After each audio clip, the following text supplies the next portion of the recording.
What is going on, wonderful people of the Call of Dragons universe? I am back again with another video.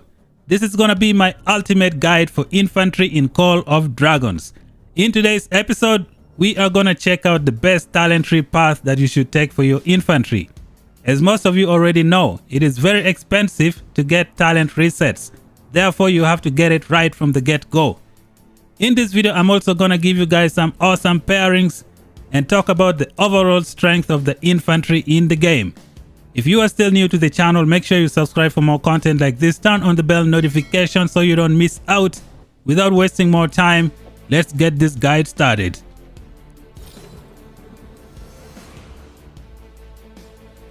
The infantry troop type in Call of Dragons has so many uses. Let's go to the training section and see what they are capable of.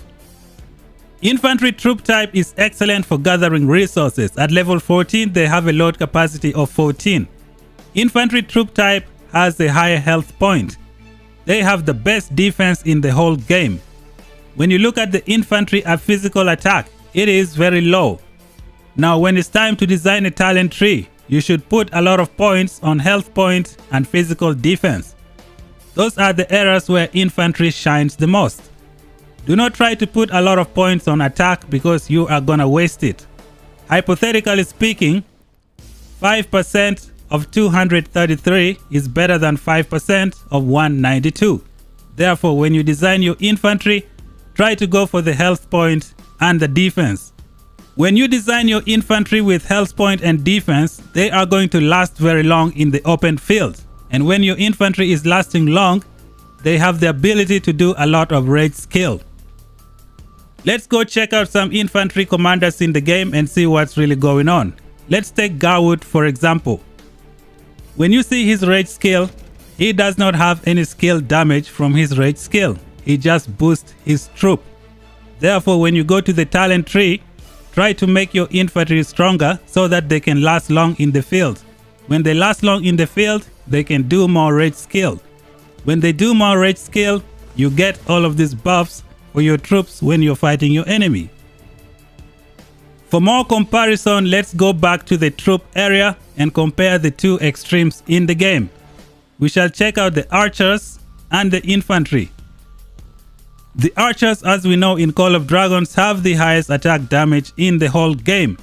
Just take a look at this. Physical attack damage of 341. I believe for infantry was 190 something. Therefore, if you are designing a talent tree for archers, try to go all in on the attack. You amplify the attack. Their defense is very low. Now, if you're designing your murder vault for the open field, you send your infantry in front as a mid shield, and then you use your archers to do the damage from behind. Now, archers have a high physical attack, so you amplify their physical attack from the talent tree. Now, when we go back to the infantry, and then we check out the talent tree, as you can see here, the physical attack is very low. Therefore, try not to put a lot of talent points on the physical attack. It will be wasted. Instead, put them on the HP and the defense. Now that we're done with the quick overview of the infantry, let us check out some awesome pairings that you can use in the game. Like I said before from my introduction, it is very expensive to buy skill resets in the game. It's gonna cost you a lot of gems. When we go to the talents, and then let's say you try to reset this thing, look at it. It is 1000 gems. So make sure you get your talent tree right from the beginning.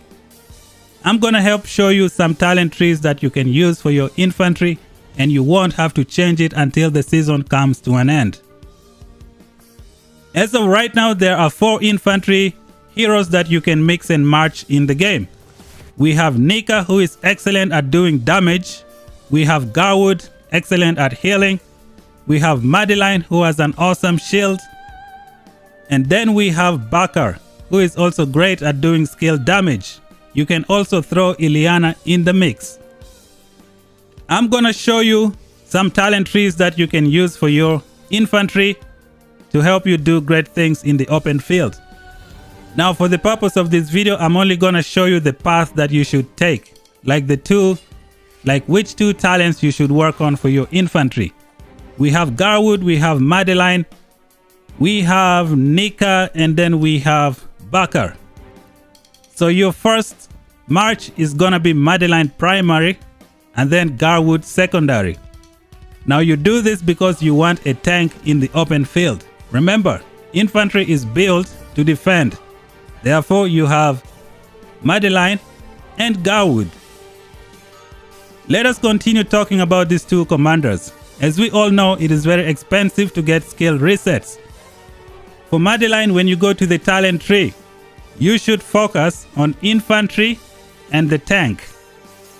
That's what you should do for your Madeline, because you're gonna use her to defend and to help you last longer in the open field.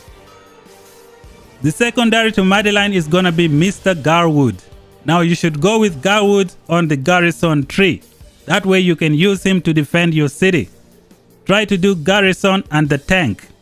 Now the tank is going to apply to all the troop types that you have in your city. For the purpose of this video, I'm not going to make a full talent tree. I'm just going to show you the path that you should take. So take garrison and tank for Mr. Garwood. Now why do I say you do this? You have Madeline, who is like infantry and tank. That's for the open field. You don't want to waste point on Garwood. Like you don't want to make Garwood with the infantry and tank as well, because if you do that, when it's time to protect your city, you don't have anything for the garrison. And you know it is very difficult to get gems for talent reset. Therefore, Madeline for open field, tank and infantry. When it's time for Garwood, you go with garrison and the tank.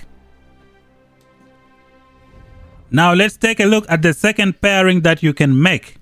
Your second pairing is gonna be Bakar primary and then Nikka secondary. You should always put Nikka as a secondary commander because you want to amplify her skill damage. Just look at this 1500 skill damage factor. This is a lot for an infantry hero. Make Bakar your primary for Nikka. Now when it comes to Bakar talent tree, you should go with the infantry and then do the skill as well. When you do the skill for Bakar, this is the talent that you should try and pick. It's called Boiling Blood. When casting rage skills, your Legion's deputy deals 15% more damage the next time they cast a rage skill. This one is going to boost your Nikka big time. Now let's say for instance you want to put Nikka as a primary and then you try to do her with infantry and then the skill. If you try to use this with Bakar, it's not gonna do a lot of damage because Bakar does not have a good skill damage. That is why you put Nikka as a secondary and Bakar as a primary. With Bakar you go infantry and you go the skills. Try to pick this point. Remember how I said before infantry is just excellent for defending? In this case you have Bakar and Nikka who are high damage infantry commander. Therefore, when you have these two, you should try and amplify their attack damage. There are other things as well that you should look for when you build infantry talent tree. It is called the counter attack. You should try and give your infantry more counter attack when you can. That is going to be very useful for your infantry. For the second match, we have Bakar and Nikka. Try to go with infantry and the skills. Try to get this one for your Nikka. It's gonna be awesome. And you can also make your way to this skill if you can. If you don't want to go the infantry route, you can come all the way and try to grab some skills from here. Increases your skill damage dealt by 15% when your Legion's unit count is below 50%. This is also gonna be good for your Bakar and Nikka. A quick summary: you have two infantry marches. You have Madeline and you have Garwood as your tank in the open field. Now let's say you have these two marches going to fight your enemies in the field. You have Madeline and Garwood and you have Bakar and Nikka. Now if you want Madeline to tank, you should do the following. From your infantry tree, try to give your Madeline this infantry speed. It's gonna make her 15% faster than your other infantry march, which means Madeline is always gonna be the first one in the front lines, which is what you really want. She is gonna be tanking, and then when you bring your Bakar and Nikka, they're gonna be your high damage infantry troop type. A quick reminder, when you do talents for infantry, there are 3 things that you should go for. First one is health point, second one is defense, third one is counter attack. Those are the 3 main things you should focus on if you're designing your talent tree for infantry as a tank, to tank a lot of damage in the open field. Now for the Nikka and Garwood, try to pick up many attack, and that's going to help you a lot. You send your Madeline in front to tank, and then you bring your Nikka and Baka to do some damage as well. Let's continue talking about Nikka in the game. Now Nikka has a peacekeeping talent tree. Now since you're gonna use her as a secondary commander, when it comes to the talent tree, you should try and do infantry and peacekeeping. That way you can use your Nikka to rally barbarian forts later on. That is, if you've made up your mind that your Nikka is always gonna be secondary to Baka. Now you can try and give Nikka the skill damage as well, and then maybe put Madeline behind her, or you can put Garwood behind her. It's gonna be up to you. I think the best thing to do would be to use Nikka behind Baka. That way you use that rage skill buff from the Baka talent tree. This one right here for Baka. It's gonna help Nikka a lot as a secondary. The next thing that we're gonna talk about is investment in the game. Like, where should you put your hero tokens? Which legendary infantry should take your hero token? Should it be Nikka? Should it be Baka? Should it be Garwood, or should it be Madeline? Now when you get those hero tokens, you should put all of them on Madeline. Madeline is the one commander from season 1 that you are gonna use beyond season 1. Now I say this because when you take a look at all of Madeline's skills, you can use them with any future commander that gets released in the game. There is no limitation. The rage skill has a physical attack bonus and it has a shield factor. The second skill also has a maximum legion capacity and it has physical damage dealt bonus. The third one also infantry unit health points and the counter attack damage as well. The fourth one, damage taken reduction. Therefore, this is the hero that you put all your hero sculpture into. She will carry over to the future. When it comes to Garwood, I wouldn't recommend putting any hero tokens on this guy, because in the future there is going to be a commander that punishes people who heals in the game. That's just what it is. If you want to know the truth, try and see Richard I from Rise of Kingdoms. You will know exactly what I mean. Therefore, you focus on Madeline first, and then maybe come back for Garwood. As for Nikka, she is easy to get from the chest. She is easy to get from the gold key. Right now I have her at 5441, and I got all of this from the gold keys. There is one more infantry pairing that we need to talk about, and it's gonna be Madeline primary, Nikka secondary. You put Madeline primary, Nikka is gonna benefit from this physical attack damage bonus, and on top of that, Madeline has a counter attack damage.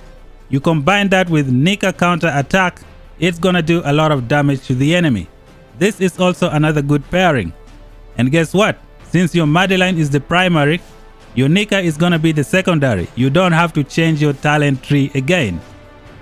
And now let's do a final summary for everything that we talked about in the video. Infantry is excellent in defending. Therefore, when you build the talent tree, try to go for defense and health points. When you're designing talent tree for your infantry, Madeline should be tank and infantry. That way you save your skill resets. Your talent resets. They cost a lot of gems. Make your Garwood with the garrison and infantry, or garrison and tank. That way when you're not using him in the open field, he can protect your city right away. As for Nikka, you're gonna have to decide. Are you gonna use her to rally forts? Are you gonna use her as a secondary throughout? If that is the case, then try to do her peacekeeping and infantry. You can use her for rallying forts in the game. If you want to use her in the open field, you can go with a skill tree and then put maybe Madeline behind, or you can put Garwood behind if you want, or you can put Baka behind if you want. It's gonna be up to you now. When it comes to Baka, you should go with infantry and then the skills. Barca and Nikka work well together. They are going to be your high damage infantry troop type. Therefore go infantry and skills. Remember, it is very expensive to get skill resets in the game. Therefore you have to get it right from the beginning. In terms of future investment, you should work on Madeline because she has skills that will let you use her with future commanders when they get released, like Season 2, Season 3 and beyond. And this is my quick ultimate guide for infantry in Call of Dragons. I know I did not give you guys the talent tree today. I just showed you the talent tree path. I will be making individual videos for each one of these heroes, showing you the talent tree and why I did exactly what I did. Make sure you stick around for that. Subscribe to the channel so you don't miss out. Turn on the bell notification. And that's it for today, guys. See you all in the next one. Bye bye.